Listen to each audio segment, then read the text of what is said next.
Dumelang Bomaseve, I hope you guys are good and welcome back to another review. This week I'm in the Mahindra Scorpio N or Scorpion, one of the two. We are yet to find out. But it's the Scorpio N, and this is basically a bakkie based SUV. Let's turn this thing down. It is a bakkie based SUV, so this is here to rival cars like Toyota Fortuner, Ford Everest, Isuzu MU-X, and the Mitsubishi Pajero Sport. I've had the pleasure of driving all three, so I'm going to compare them, and yeah, keep it locked. So the Mahindra uses a 2.2 liter turbo diesel engine that produces 129 kilowatts and 400 newton meters of torque, which is actually a very okay power plant. The torque output is there, but the gear changes are very, very clunky. I'm not too impressed with the gear changes, and I don't know if it doesn't know which gear to put itself in, because you know, it's a bit irritating for me. But yeah, the pricing for this is actually one of the most amazing selling points of the cars, because it's priced at 590,000 rand for this top spec Floor Explore, which is the 4x4 drivetrain. And I really do think that in a segment where you have Everest and Fortuner and MU-X and all of those cars looking at over 800k, I mean, the new Everest is already R1 million. This is actually a very, very, very competitively priced car. Is it worth it though? We are still going to find out, because there are things I need to tell you. So, what are the things that I do like about the Mahindra? I love the Mahindra's interior. I love this brown interior that they have done with it. I really do like that they try to make it a very off-roady, because the XUV 700 is the more of the city slicker, and this is... Why aren't you moving? Hey man. This guy. I don't know what I did there.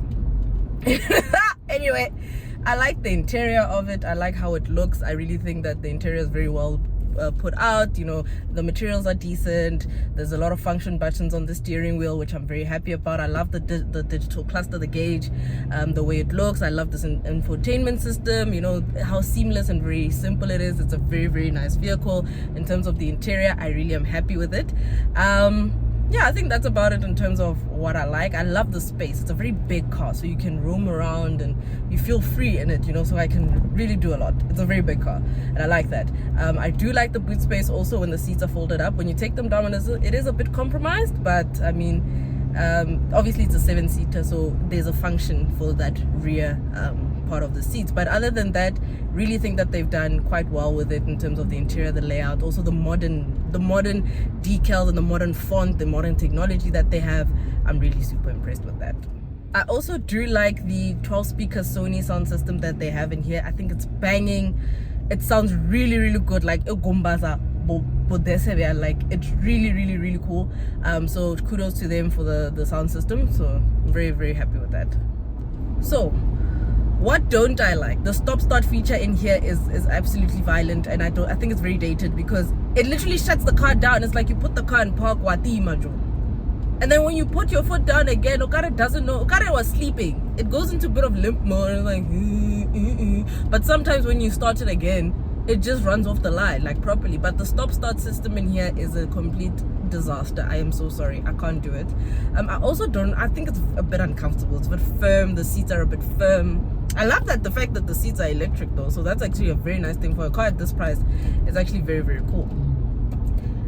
But yeah, hey, that stop-start feature is a bit firm, and it doesn't feel like it's very planted, as opposed to the other bakkie-based SUVs like the Fortuner, Everest, MU-X, and Pajero Sport feel solid and very planted. This feels like it's all over the place in terms of driving. Like, it just goes like this. It's like so it leans kamo, it leans kamo. Go to eat that left, right, center. Go to like, it just does its own thing, boy. Like, I can't deal. It just goes like this. It's wobbly, and I don't like that feeling, because it makes me feel like, dude, it's gonna topple over, because it doesn't feel solid and sturdy. I did do a bit of light off-roading, because I've heard good things about it off-road. light off-roading means gravel vele, whatever, just very light gravel, ne? And it tackled it quite seamlessly. You know, that 4x4 that 4x4 drive system is actually very, very seamless. It's actually quite nice even on gravel, and the transition to tar is also not as bad. You know, I've driven cars, I mean those other bucky based SUVs, you know, they thrive on off-road. So on tar you do get a decent ride, obviously not the most comfortable, but you do get a decent ride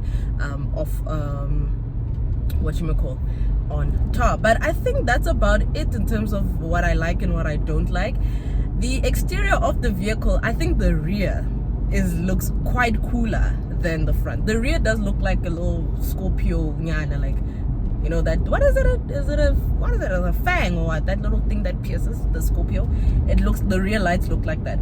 The front, I think they did it very well in making it look very off-road, you know. So it's still modern, but it looks old and robust and off-roady and capable, like, you know, I can by the plus too, you know, you can take this to the plus and you'll be happy, bro. Like, that's literally how they got it right in that regard. So the exterior in terms of looks, I'm not too upset with it. It looks okay, but in its segment, it might struggle a bit, I won't lie. So is the Mahindra Scorpio N worth the money? So we're doing the verdict now. Is it worth the money? Yeah, 590,000 rand, you get what you pay for. You get a very well put together product for what you pay for. But personally, for me, I am not connecting with it. I'd rather get the XUV 700, which is 20k less for the top spec. I know this one is the more adventure SUV, off-roader vibe, whatever, but I think I'd go for the more lifestyle SUV, right? The city slicker. I'm not really connecting with this car as much as I thought I would, and I know people like Mahindra has a huge fan base, you know, and Mahindra makes great products. They're very robust. Longevity in these cars are great, like they can outlive you, you know. They're really, really good cars. But I'm not connecting with the Scorpio. I think I enjoyed this XUV 700 more. I'm not really connecting with this one, but it's not a bad car. And in a segment where literally all your competitors are double the price, you can probably get two Mahindras for the price of one top spec Everest. Because I think Everest is already looking at around R1 million plus. So you can, you know. I think personally, for me, but you can't even say bump the cheese up, because it's not even a 10k difference to the other rivals. It's literally half. So I'm confused. Hey, like, I don't know how to feel about the Scorpio, but with 600k in my pocket, I would definitely go look for something else. Probably go for the XUV 700, like I said, or I'd get something in a totally different segment, because this is nice, but I have a lot of discomfort with the seat. Like, the seats are uncomfortable for me. Like, that whole stop-start system, you know, like, Jehovah, wait, I wrong. It's a bit much for me. But anyway, so full verdict, I mean, solid car, beautiful, whatever, but I'm sorry to be so harsh on it, but I'll have to give it a 6 out of 10. It's okay. It really is. It passes, like, it's fine. It really is an okay car. So yeah. So estimated monthly estimated monthly installment on the Mahindra Scorpio 4 Explorer top spec. So the car is retailing for 590,000 rand. If you take that 590,000 rand on a 72-month plan and a 13% interest rate, no deposit, you have put no deposit, you're looking to pay 11,936 rand for this Mahindra. Might be a lot of money, but I mean, take that, double it for Fortuner Everest. It's gonna be a lot. So that is what you're looking at. But anyway, guys, full verdict. I'm not too impressed, but I'm not fully disappointed. I don't know what I'd buy. So yeah, sorry man, but it's okay. And this stop start is really like, we don't work like this. We don't do that in this part of the world.